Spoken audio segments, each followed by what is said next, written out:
I would like to start with a story that I was told, the origin of the Overhill Cherokee people.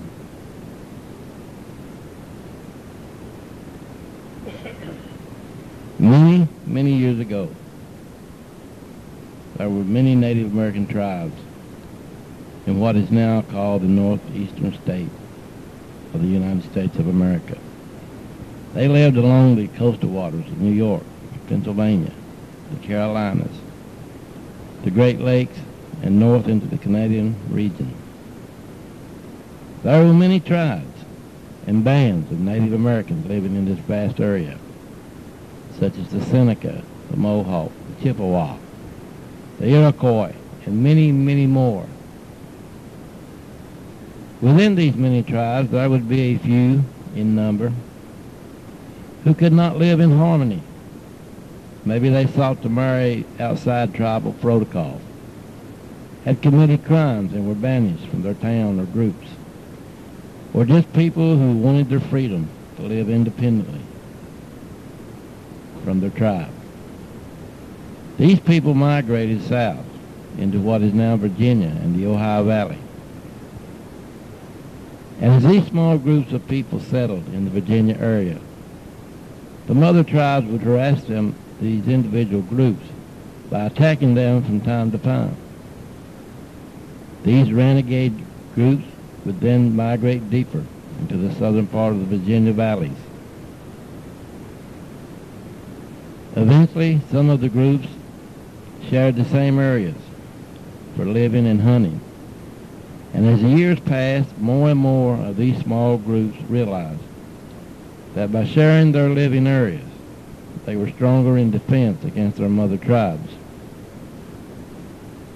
Over the years, these small bands of Native Americans formed an alliance, banding together. They migrated to the Appalachian Mountains. And by making their homes in these mountains and banding together, they became a force to be reckoned with, using the mountains as a defense, a way to defend their families from their mother tribes. They would go out in groups of warriors and they would attack the groups that were coming from the different tribes.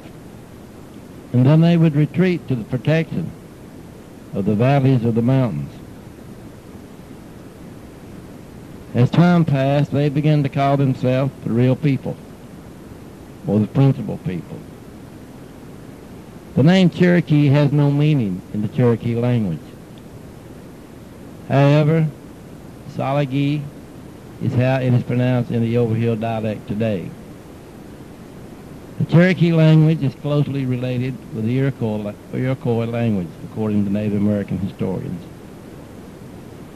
However, according to our traditional stories, Cherokee means people who live in caves, mountain people who live underground. The reason so many of the Overhill traditions and culture and way of life are so similar to other northern tribes is the Overhill Cherokee originated from almost all the northeastern bands. Therefore, Cherokee people can be identified as tall and straight, short and chunky, light brown or dark brown complexion, light colored, light eyes, dark eyes, brown eyes, with high cheekbones or round faces. The Overhill Cherokee is a combination of many tribes and cultures. When the Cherokee were removed in 1838, not all were removed to Oklahoma, nor were the ones who hid in the Tennessee and North Georgia mountains allowed to join the eastern band of Cherokee. Approximately 1,000 to 1,400 hid out in the mountains of Tennessee, North Carolina, and northern Alabama and Georgia. They were forced to take white men's names. The women married white settlers, and the men fathered children with the white women. This group of Cherokee who hid out in the mountains and have had to choose to live as the white man lived. This group of Cherokee are the majority of the ancestors of the Overhill Cherokee today.